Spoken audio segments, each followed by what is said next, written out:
En ces jours, les géants étaient sur la terre lorsque les fils de Dieu vinrent trouver des filles d'hommes et eurent d'elles des enfants. Ce sont les héros d'autrefois, ces hommes de renom.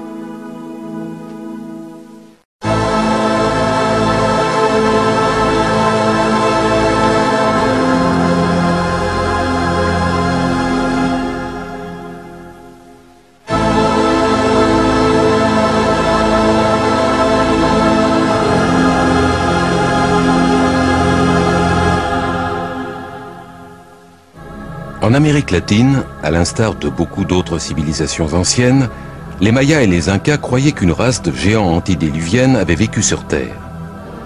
Certains les ont pris pour des dieux. D'autres ont gravé leur image dans la pierre ou les ont mentionnés dans des récits traditionnels. Les Grecs et les Romains ont parlé de pluies de sang tombant du ciel jusque dans le giron de Gaïa, déesse de la Terre, qui allait donner naissance aux Titans, une formidable race de géants.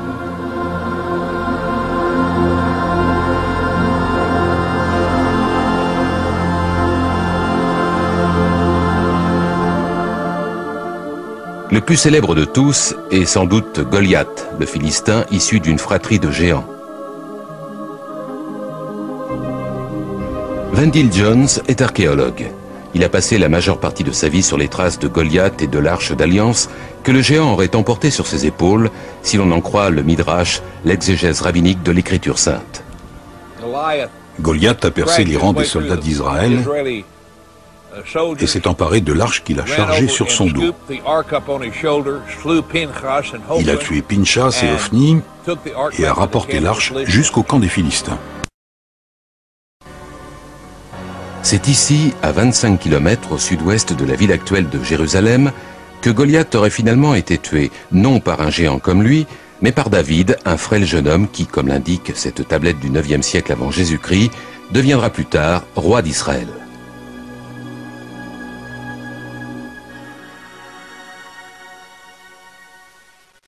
David a sorti une sorte de manchette de protection en cuir, munie de longues lanières.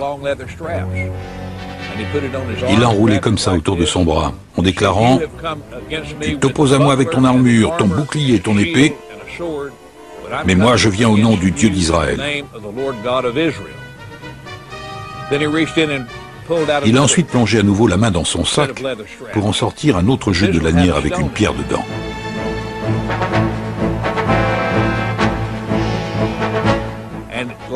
Le jeune berger a assommé Goliath avec cette fronde, mais il ne l'a pas tué. Goliath est tombé à genoux, David s'est penché sur lui, lui a pris son épée, cette gigantesque épée qui avait tué Ophni et Pinchas, et il a décapité le géant.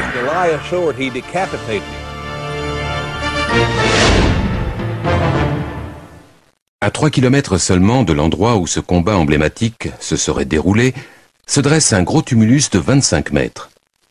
On dit que c'est là que reposait Goliath. Mais comme personne n'a jamais creusé, tout cela reste du domaine des hypothèses.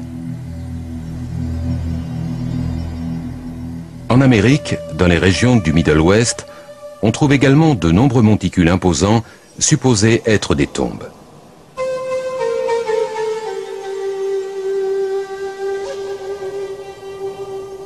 Auteur à succès, Brad Steiger a consacré de nombreux ouvrages au mythe des géants. On a ouvert certaines de ces tombes. On a constaté que les hommes mesuraient 2,40 m et les femmes 2,10 m. Certains parlent d'individus atteignant 3 mètres et de crânes extrêmement volumineux. Mais ce qui est le plus extraordinaire, c'est que certains de ces crânes avaient des sortes de cornes, d'autres des rangées de dents supplémentaires, d'autres encore présentaient ce que nous appellerions des anomalies. Mais c'étaient des crânes exceptionnellement développés et des gens d'une taille peu commune.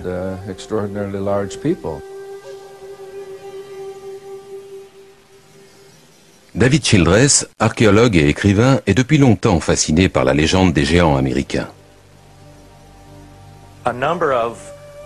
Un certain nombre de tumulus dans le Middle West ont fait l'objet de fouilles à partir de 1850. Dans de nombreux cas, on a trouvé des squelettes dépassant les 2,10 m. Et on a constaté des doubles rangées de dents, ainsi que dans certains cas, 6 doigts à chaque main, et 6 orteils à chaque pied. L'un des squelettes a été trouvé par un groupe de mineurs à Bridal Veil Falls, en Californie. Ils ont d'abord découvert ce mur avec des sortes d'inscriptions hiéroglyphiques. Ils pensaient trouver de l'or derrière, et ils l'ont donc abattu.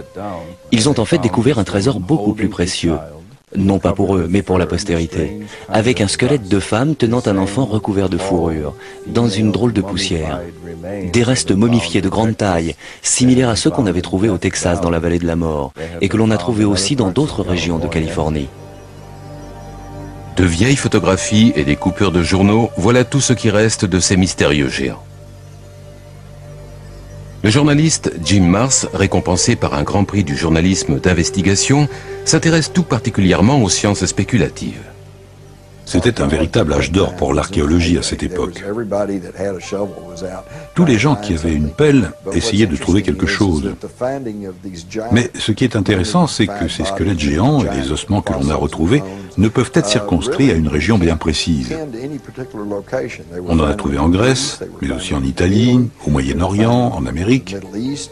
Et même si vous éliminez tout ce qui ressemble à un canular, ou à une mauvaise interprétation, ou quelque chose comme ça, vous vous retrouvez quand même avec un nombre considérable de preuves montrant qu'il y a bien eu des êtres géants à un certain moment sur la surface de la Terre.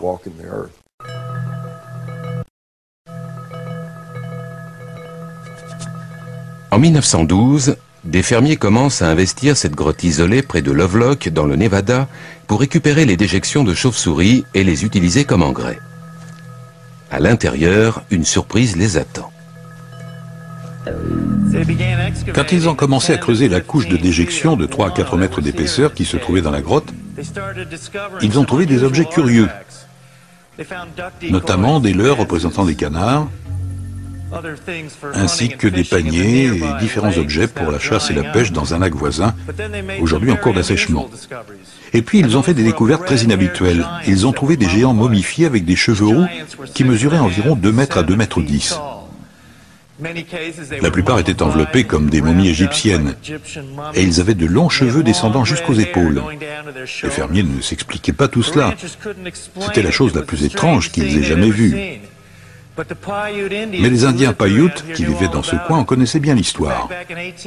En 1883, Sarah Winnemucca, une princesse indienne de cette tribu, avait écrit un livre intitulé « Vivre parmi les Paiutes ». Dans cet ouvrage, elle parlait des géants aux cheveux roux qui vivaient aux abords de ce lac et dans ces grottes. Elle expliquait que c'étaient des cannibales.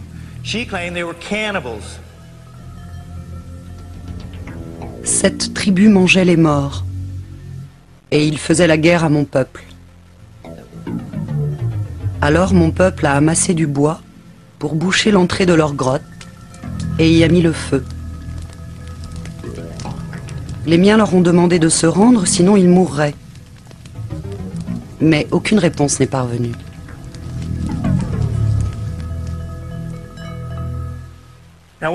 Aujourd'hui, l'un des grands mystères de l'Ouest, c'est de savoir ce que sont devenus ces géants. On a sorti près de 60 squelettes de cette grotte, mais on ne sait pas où ils sont passés. Y a-t-il eu une tentative de dissimulation archéologique dans cette région? Quelque chose concernant les géants? Peut-être cette histoire n'est-elle qu'une légende locale. Peut-être aussi, comme des dizaines de tonnes d'ossements de bison, ces restes humains ont-ils été brûlés et utilisés comme engrais avec les déjections de chauves-souris. Quelle que soit l'explication, toute preuve relative à ces squelettes a disparu.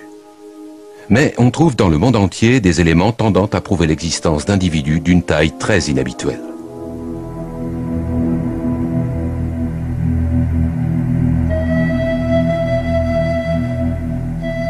En Amérique latine, des personnages démesurés ont été sculptés dans la roche.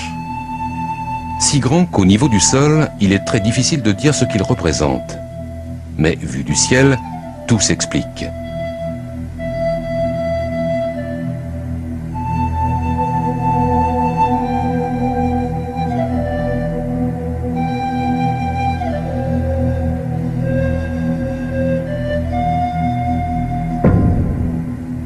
Au Chili, les géoglyphes de Cerro Unitas se dressent sur plus de 90 mètres de hauteur. C'est apparemment la plus grande représentation de figures humaines dans le monde. qui l'a sculpté et pourquoi, nous n'en savons rien.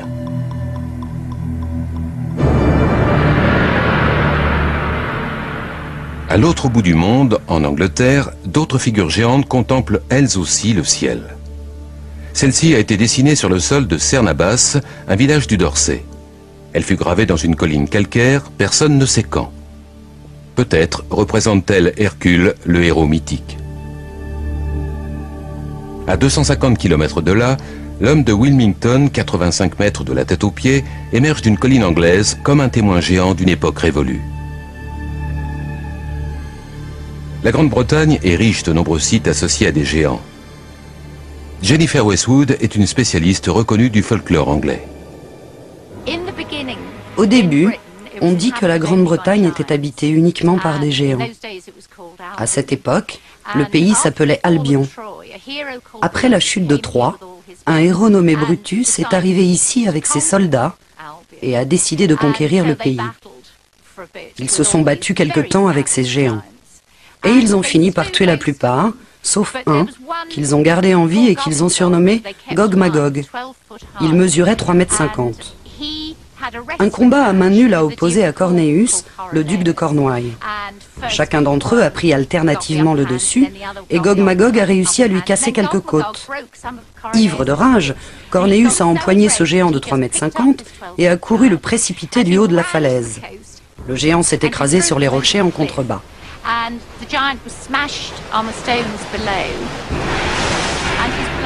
Et son sang a rougi tous les rochers.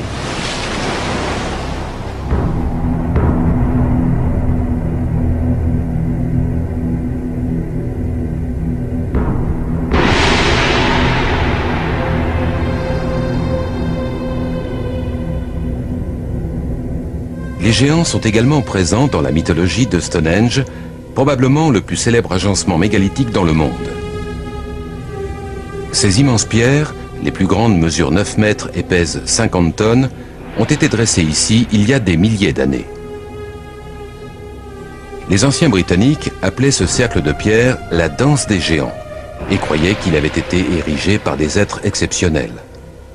Mais l'origine de Stonehenge et la méthode utilisée pour dresser ces pierres demeurent mystérieuses. Peut-être devons-nous nous tourner vers la légende pour tenter d'y percevoir une réponse. Il y avait peut-être dans le passé des gens dotés d'une technologie que nous n'avons pas, ou de connaissances surnaturelles que nous ne possédons pas, et qui ont pu créer toutes ces choses.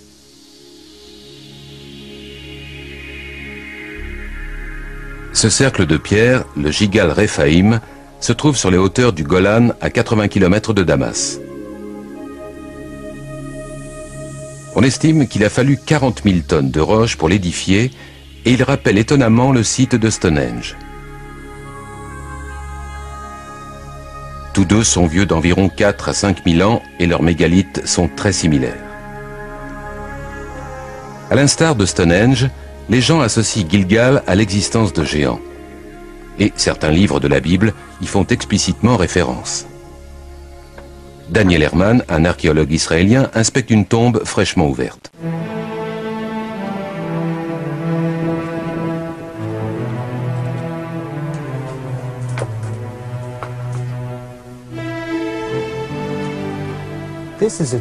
C'est de toute évidence la tombe de quelqu'un de très grand. Il suffit de voir la taille des dalles utilisées. Cela a dû nécessiter énormément de temps et d'efforts pour les mettre en place.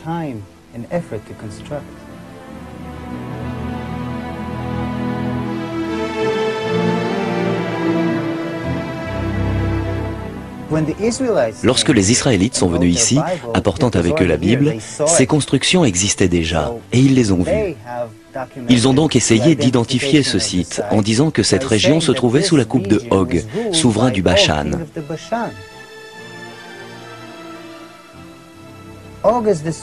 Dans le Deutéronome, il est dit, je cite, Og, roi du Bashan, était le dernier survivant des Rephaim. Rephaim est le mot hébreu pour géant.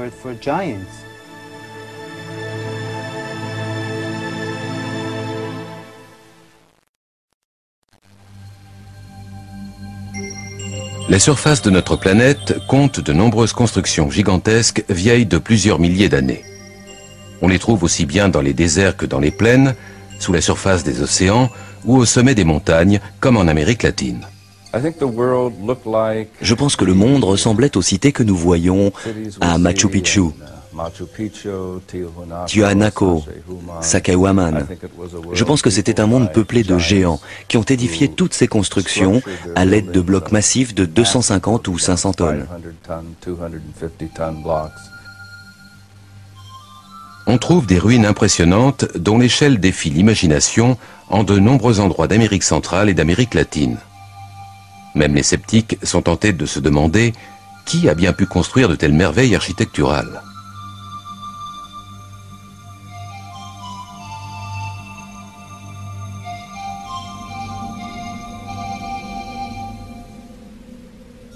Sur l'île de Malte, en Méditerranée, court encore l'histoire ancienne selon laquelle cet endroit était l'ultime bastion des géants en Europe.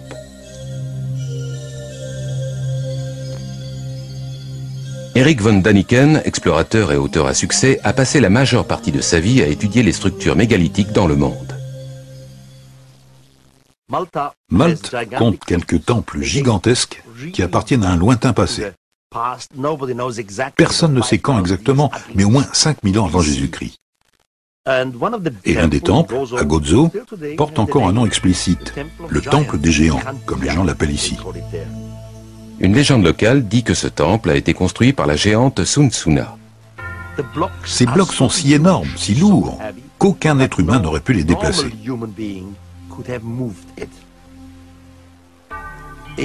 En Bolivie, à seulement 30 km du lac Titicaca, on trouve de gigantesques plateformes de pierre. La plus grande devait faire 29 mètres de long et son poids a été évalué à 900 tonnes.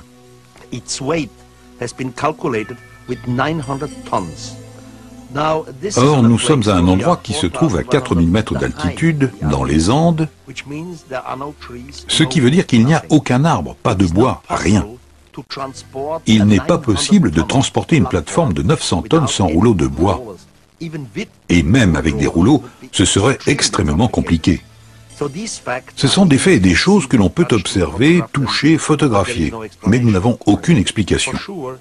Il est certain que les Aymara, les Indiens pré-Incas, n'étaient pas capables de les déplacer. Alors qui? Que pouvons-nous en conclure? On n'en sait rien. En de nombreux endroits sur la Terre, on trouve des structures qui pourraient être associées à des extraterrestres, à une technologie que nous ne comprenons pas, ou encore à des géants.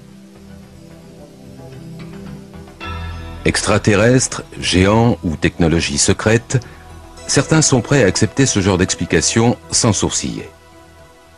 Écoutons Bruce Rux, auteur à succès d'un ouvrage sur les architectes de l'Ancien Monde. Ce que j'appelle les architectes, ce sont ceux qui, dans le monde ancien, ont construit tous les mégalithes, les pyramides ou Stonehenge. Ce sont les gens qui ont foulé la terre avant nous, ceux qui ont vécu avant nous. On peut les appeler dieux ou géants, c'est selon. Ils ont laissé derrière eux des édifices que nous ne sommes pas capables de reproduire. Nous ne pouvons aujourd'hui qu'apprécier leur réalisation à leur juste valeur.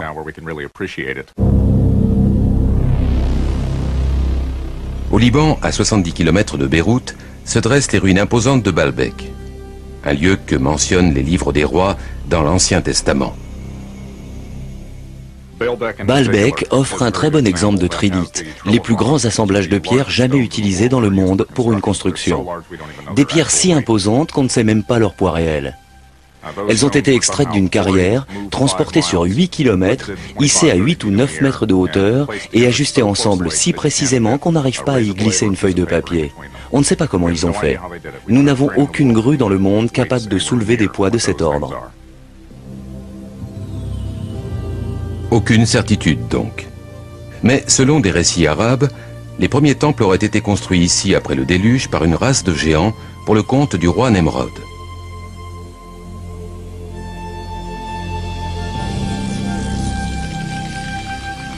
Mais que recouvre vraiment le terme de géant? S'agit-il de monstres assoiffés de sang, comme les cyclopes de l'Odyssée ou les ogres des contes de fées de notre enfance? Pourrait-il s'agir également de paisibles géants, vivant comme tout un chacun et arpentant discrètement les rues de nos villes en plein jour?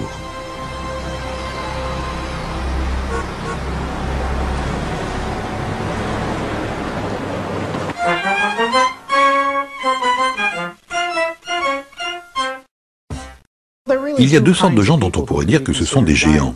Il y a des gens qui sont génétiquement programmés pour être de grande taille, des gens normaux mais porteurs de gènes qui les amènent à être très grands.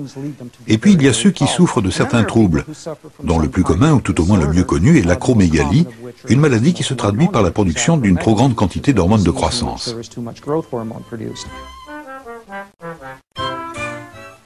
L'acromégalie a beaucoup d'effets sur le corps. Elle conduit non seulement au gigantisme, mais se traduit également par des problèmes affectant le squelette et potentiellement certains organes internes.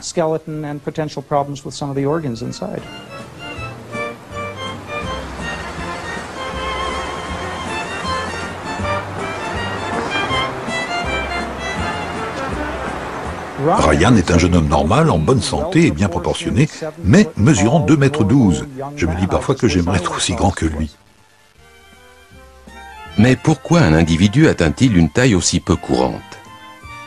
S'agit-il d'une caractéristique familiale ou d'un élément nutritionnel? Les personnes de grande taille sont-elles des gens ordinaires? Certains de ces individus possèdent également de grands talents, et quand il s'agit de basketball par exemple, ils peuvent même en tirer de grands profits. Mais les véritables géants n'ont pas toujours eu la vie facile. Nous avons ici Jack, le tueur de géants, présentant sa dernière capture au souverain. En Russie, à la fin du 19e siècle, cet individu de 2,70 m a été donné au tsar. Certains de ces géants ont réussi à vivre de leur particularité en s'exhibant en public. On n'était plus très loin de ces démonstrations de foire comportant immanquablement un ou plusieurs géants.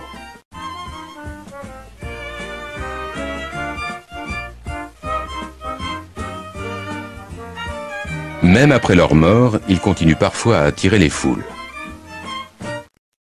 Anna Swan et son mari Martin, mesurant tous deux 2,30 m, ont été présentés comme le couple marié le plus grand du monde et ont fait le tour de la planète.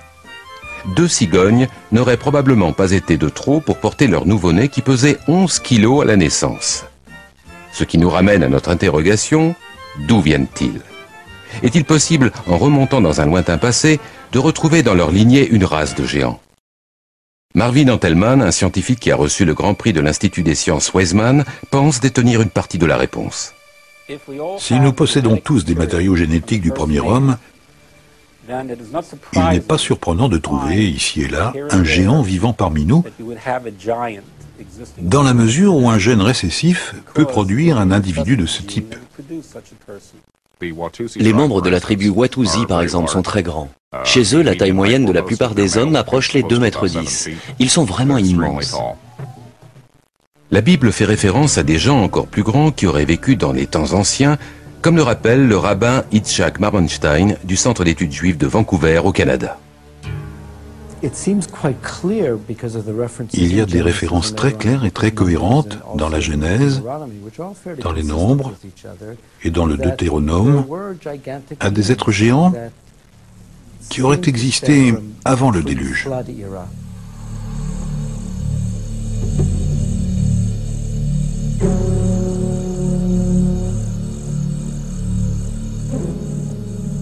Est-il possible que les conditions environnementales du passé aient pu favoriser le développement de géants?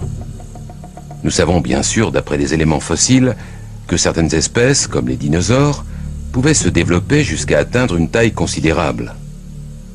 Carl Baugh, archéologue, est partisan de cette théorie, séduisante mais très controversée.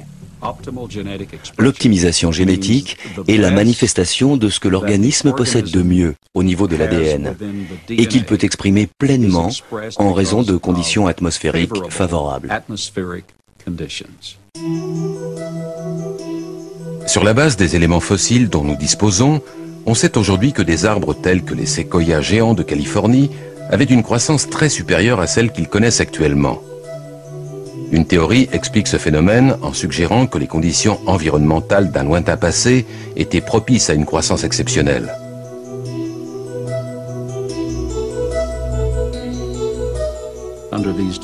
Dans ces conditions, les plantes et les animaux vivaient plus longtemps et étaient beaucoup plus grands. C'est précisément ce que nous constatons avec les fossiles. Les plantes avaient une bien meilleure croissance, de même que tous les organismes vivants. Aujourd'hui, nous avons des animaux qui représentent une stature de 2,40 m à 2,70 m, alors que leurs ancêtres mesuraient entre 4,80 m et 6 mètres. Regardez le cas d'un insecte comme la libellule. Aujourd'hui, une libellule a une envergure d'environ 10 cm. Dans les fossiles retrouvés, son ancêtre, le Meganeuropsis, présentait une envergure de 1,50 m. Dans le passé, tout était plus grand. Je pense que dans de meilleures conditions atmosphériques, les gens vivaient non seulement plus longtemps, mais étaient également plus grands. De nos jours, les géants et les dinosaures ne pourraient pas exister comme dans le passé, simplement parce que les conditions atmosphériques ne le permettraient pas.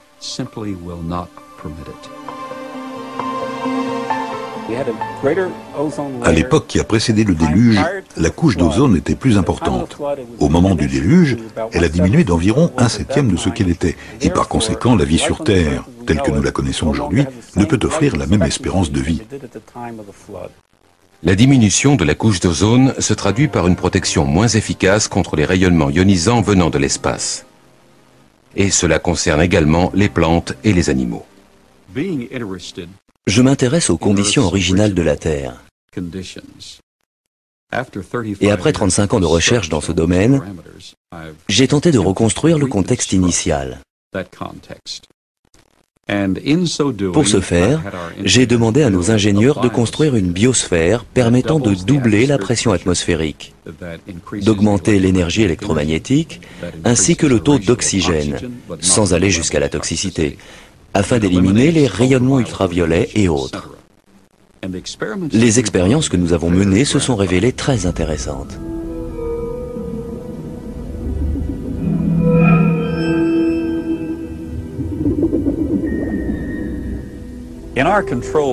Dans cet environnement scientifique contrôlé, nous avons mesuré les effets d'un champ électromagnétique pulsé sur les systèmes biologiques.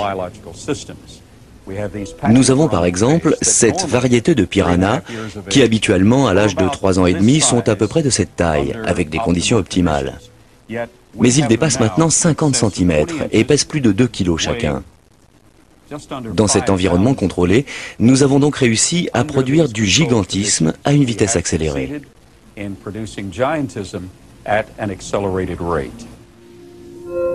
À première vue, ces recherches paraissent assez convaincantes. Le problème, c'est qu'aucun scientifique n'a été en mesure de les reproduire. Les conclusions qu'on peut en tirer semblent indiquer clairement que des êtres gigantesques ont existé à un moment donné et qu'au fil de l'histoire humaine, avec les modifications physiologiques, émotionnelles et spirituelles qui sont intervenues, ceux de ces êtres qui ont survécu semblent avoir hérité d'un patrimoine génétique de plus en plus restreint. Mais la possibilité que l'humanité ait emprunté d'autres voies semble explicitement indiquée dans la Bible.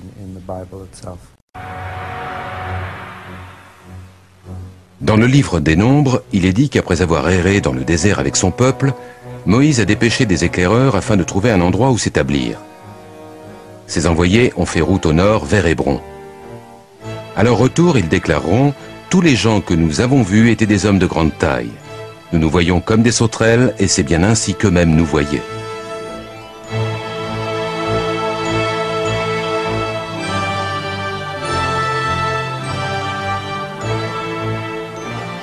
Les tribus ont poursuivi au nord-est jusqu'au mont Séhir que l'on appelle aujourd'hui Pétra en Jordanie. Ici également, comme l'affirme la Bible, vivaient des géants. Partout, les envoyés de Moïse vont trouver des traces d'hommes gigantesques.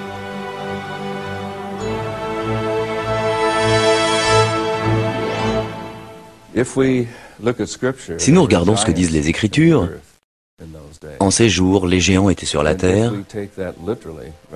et que nous prenons cela dans un sens littéral et non pas dans l'acceptation symbolique d'hommes puissants et dotés d'aptitudes exceptionnelles, nous pouvons en déduire que les premiers hommes étaient des géants. On peut également avancer la théorie selon laquelle ces géants sont venus d'ailleurs et ont utilisé la terre comme colonie. Une idée plutôt surprenante en soi. Un autre peuple, plus ancien que les Israélites, croyait toutefois la même chose et a écrit que ces géants étaient des êtres célestes venus non pas de la Terre, mais d'une autre planète.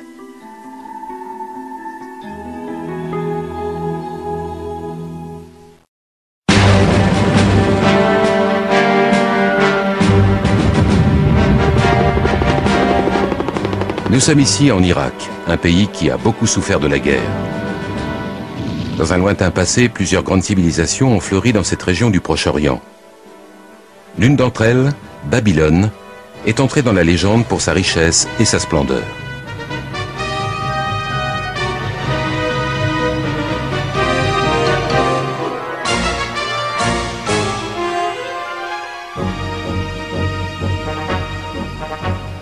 Mais longtemps avant Babylone, il y a 5 ou 6 000 ans, une autre civilisation remarquable a vu le jour dans ce qui est aujourd'hui l'Irak. Les Sumériens possédaient une culture exceptionnellement avancée. La liste de ce qu'ils ont créé ou inventé n'a rien à envier à nos sociétés modernes.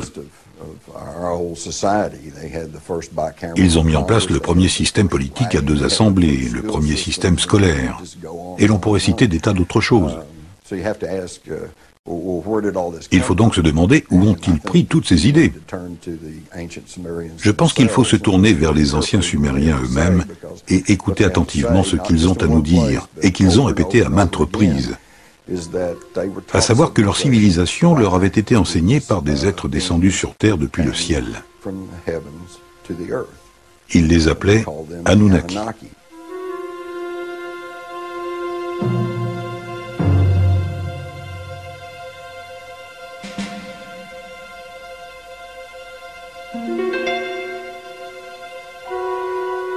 Les Sumériens ont écrit leur histoire sur des tablettes d'argile, comme celle-ci, oubliée pendant un demi-siècle dans un recoin d'un musée de Berlin.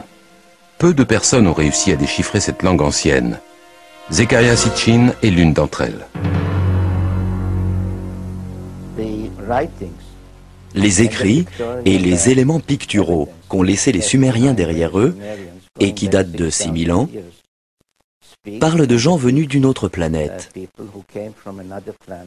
appelée Nibiru. Et de nombreuses descriptions montrent des personnages beaucoup plus grands, au moins du tiers, peut-être plus, que la moyenne des êtres humains, autrement dit des géants. Ce cylindre sceau sumérien, provenant d'un musée de Berlin, est étonnant à plus d'un titre. Il décrit notre système solaire avec le Soleil au centre et les planètes disposées autour. Une réalité que la science européenne ne découvrira qu'il y a environ 300 ans. Il montre également Pluton que nous n'avons découvert qu'en 1930. Mais il indique aussi une autre planète que les Sumériens nommaient Nibiru et de laquelle étaient venus, d'après eux, ces géants célestes qu'ils appelaient Anunnaki.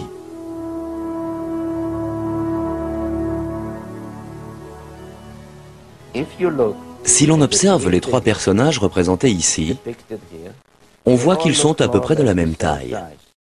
Mais si l'on garde à l'esprit le fait que cette divinité est représentée assise et que l'on extrapole sa taille à partir de la distance comprise entre son genou et sa hanche, on réalise qu'il doit mesurer environ 3 mètres, un géant. C'est l'un de ceux qui seraient venus sur Terre depuis le ciel. Cherchant les signes d'une existence extraterrestre, les astronomes ont poussé leurs investigations de plus en plus loin dans l'univers. Mais peut-être auraient-ils pu se contenter de regarder plus près. C'est dans notre propre système solaire qu'un mystérieux objet a récemment été détecté à proximité de l'endroit où les Sumériens avaient situé leur fameuse planète Nibiru, fief des Anunnaki.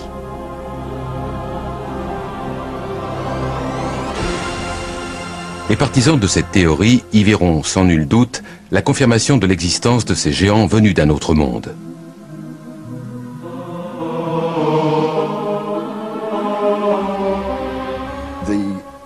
En gros, l'ancien texte sumérien nous dit qu'il y a plus de 400 000 ans, ces Anunnaki sont venus de l'espace et ont atterri sur notre Terre dans la vallée du Tigre et de l'Euphrate. C'est là qu'ils auraient établi une colonie qu'ils ont nommée Éden. Dans la Genèse, Éden est l'endroit où Adam fut créé à partir d'une poignée de terre et Ève née de l'une de ses côtes. Mais certains ont une vision plus scientifique, voire high-tech, de l'apparition de la vie sur Terre. À un moment donné, ayant besoin d'ouvriers, de main-d'œuvre, les Anunnaki ont décidé de brûler les étapes, en faisant appel à ce que nous appellerions le génie génétique. Ils ont pris le sperme de l'un des Anunnaki, qu'ils ont associé à l'ovule d'un humanoïde primitif, probablement l'un de ces êtres dont les paléontologues trouvent aujourd'hui les restes en Afrique, comme la fameuse Lucie. Et ils ont produit une espèce hybride qui allait devenir Cro-Magnon ou l'homme moderne.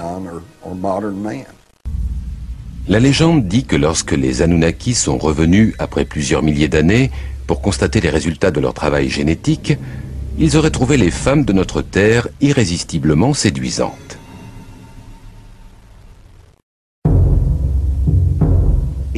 Tout cela est dans la Bible. On peut lire dans la Genèse que les fils de Dieu vinrent trouver des filles d'hommes dont ils eurent des enfants qui seront des héros. Ces titans se révéleront si destructeurs que les Anunnaki qui les avaient engendrés décideront de les tuer. Le livre apocryphe de Baruch précise même le nombre de géants qui auraient été supprimés. Le livre de Baruch précise: alors Dieu fit le déluge. Il détruisit toute vie sur terre, y compris les milliers de géants qui l'habitaient.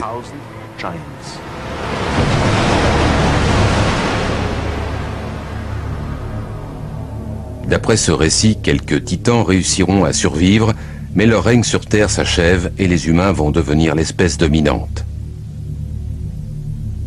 Les géants vont toutefois continuer à vivre dans la mémoire des hommes, telle une image étroitement associée à nos origines. Pour certains, il s'agit de bien plus que d'une simple réminiscence. Un certain nombre de personnes continuent à décrire des rencontres avec des êtres géants qui seraient descendus d'un engin étrange. D'après eux, nul doute que les Anunnaki, ces géants célestes, reviennent en force.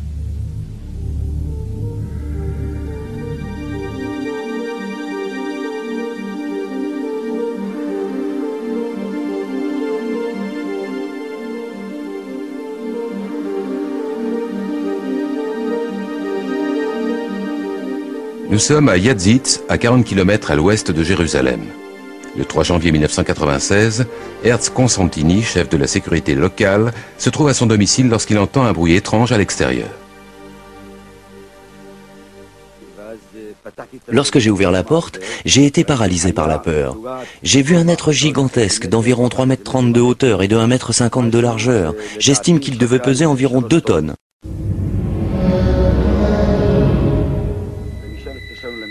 J'ai appelé le commissariat et 2 policiers sont arrivés. Mon histoire les a fait rire et ils m'ont accusé d'avoir bu. Mais quand d'autres inspecteurs sont venus plus tard et ont constaté les empreintes, plus personne n'a songé à plaisanter.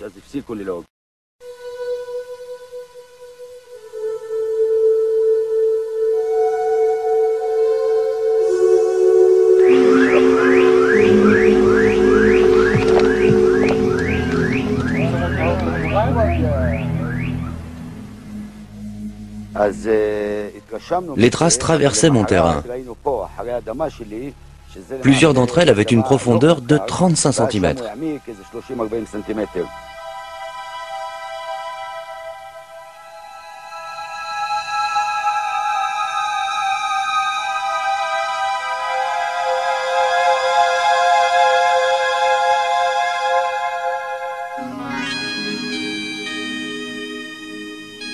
Depuis le début des années 90, les déclarations de personnes signalant l'apparition d'OVNI avec des occupants géants à bord sont en forte augmentation. Jenny Randles, qui a dirigé l'Association britannique d'études sur les OVNI et qui a consacré une 40aine de livres à ce sujet, connaît bien ces statistiques. En analysant 15 000 déclarations de contact supposées avec des extraterrestres, celles qui concernent des géants augmentent d'année en année, depuis 1965. Nous constatons donc aujourd'hui beaucoup plus de déclarations à propos de géants qu'il y a 30 ou 40 ans. Le livre d'Enoch, un ouvrage biblique apocryphe que l'on situe généralement entre le 2e et le 1er siècle avant Jésus-Christ. Il raconte comment Enoch a été emporté dans les cieux par deux êtres de grande taille. Dans ce voyage céleste, il parle également d'une rencontre avec ceux qui sont venus sur terre depuis le ciel.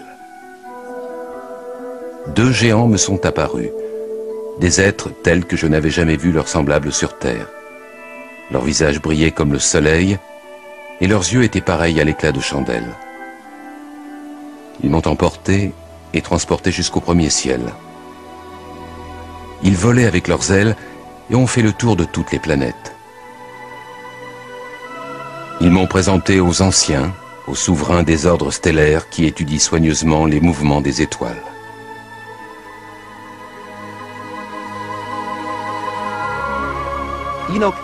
Enoch est emporté dans les cieux à 3 reprises au moins. Aujourd'hui, nous dirions qu'il a été embarqué dans un vaisseau spatial. Il a ensuite un entretien avec un être de plus haut rang. On pourrait dire le commandant du vaisseau. Enoch aurait donc en quelque sorte été enlevé par des extraterrestres. C'est là une interprétation un peu osée d'un texte allégorique écrit il y a bien longtemps. Mais il est vrai que les récits que font nos contemporains prétendant avoir été eux aussi enlevés par des extraterrestres ne sont finalement pas si différents. Les anciens mesuraient entre 2 mètres et 2 mètres 30. Ils avaient des cheveux blancs, une peau très pâle, comme des albinos, des yeux bleu clair et ils portaient de longues robes blanches. Ils allaient nu-pieds. Ils s'exprimaient par la voix, mais aussi par télépathie. Écoutez, il n'est dit nulle part, dans aucun manuel, même pas en petits caractères, que les rêves doivent nécessairement survenir entre 11 h du soir et 8 h du matin. D'une manière générale, c'est ce qui se passe. Mais nous savons que le cerveau est capable de générer des images extrêmement vivantes et très réalistes, qui sont néanmoins des hallucinations. Des événements survenus récemment en Russie ne peuvent cependant pas être expliqués aussi facilement. Dans ce cas précis, il y a eu une vingtaine de témoins du phénomène observé. Ont-ils pu faire le même rêve au même instant, en plein jour ?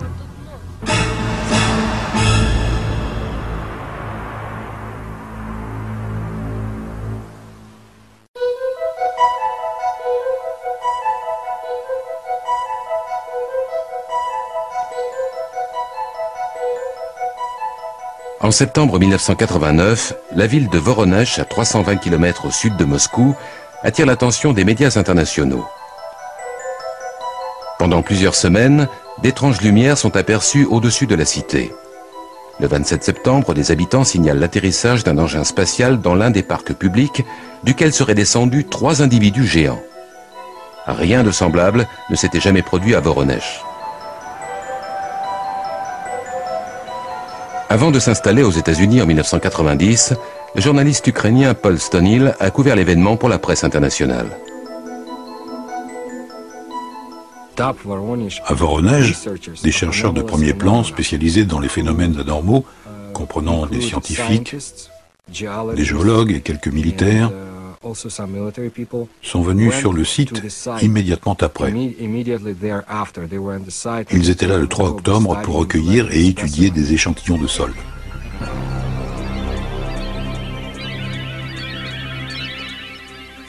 Cet événement a fait sensation sur les chaînes de télévision nationales ainsi que dans les médias internationaux.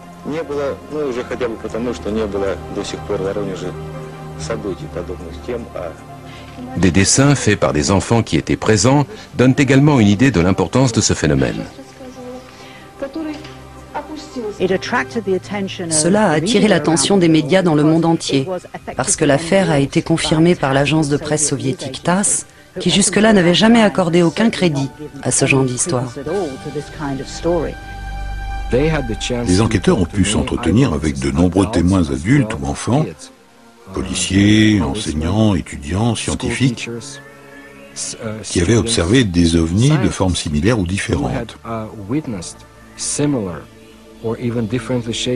Le thème commun à tous ces témoignages, c'est que des êtres géants sont sortis d'étranges engins, ont inspecté la ville de Voronezh, sont remontés dans leur vaisseau et ont disparu.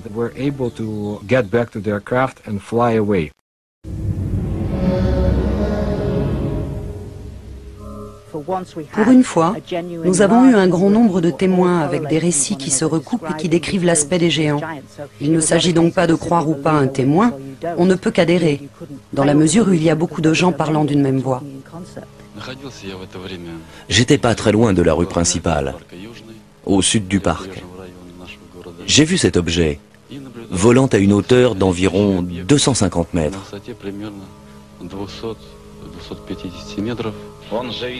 Il est resté à la même altitude, sans aucun déplacement horizontal. J'ai été très intrigué par tout ça, parce que ça ne pouvait pas être un ballon météorologique. Il y avait une sorte de grincement, un peu comme le bruit d'une perceuse, quelque chose qui aurait foré un trou dans le sol. Ces créatures ont commencé à sortir. Elles ne ressemblaient pas vraiment à des humains. Elles étaient beaucoup plus grandes que les hommes. On voyait bien leurs épaules, mais on ne voyait pas de tête. Il était immense, vraiment immense, beaucoup plus grand que nous. C'était un type vraiment costaud.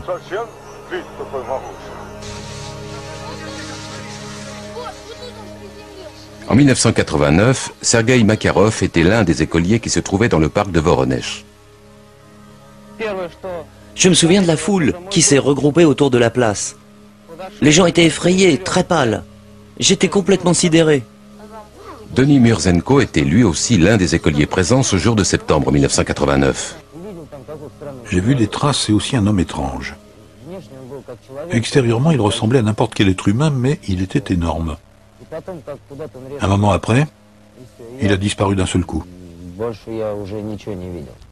Je suis certain que les ovnis et les géants existent, parce que j'en ai vu. Mais parfois, quand j'y repense, tout cela ressemble à un conte de fées.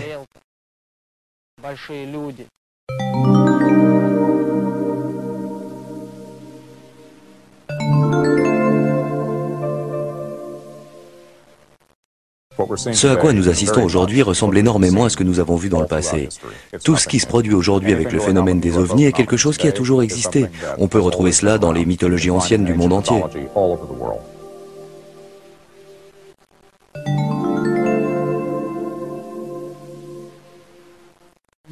Il y a les légendes, bien sûr.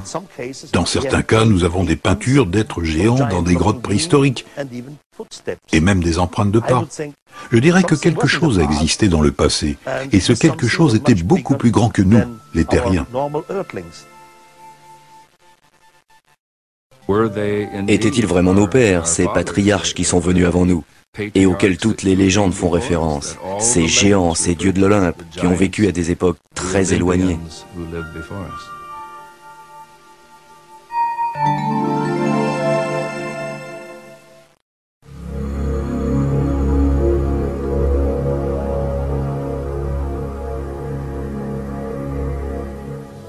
Rêve ou réalité, les géants occupent notre inconscient collectif depuis la nuit des temps. Quant à savoir si une race de géants a un jour foulé le sol de notre terre, c'est une autre histoire. Certains textes anciens, ainsi que quelques éléments archéologiques, peuvent laisser supposer qu'ils ont existé. Se pourrait-il que des gènes récessifs, chez les personnes mesurant aujourd'hui 2,10 m ou 2,40 m, puissent être associés à une ancienne race de géants? Avec des événements comme celui de Voronezh, certains ne manqueront pas de se demander si les géants divinisés par les Sumériens ne sont pas en train de réapparaître.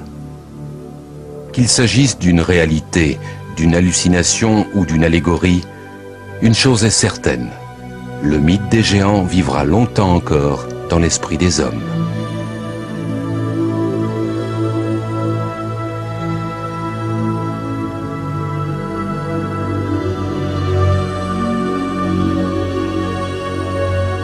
Tout à fait possible.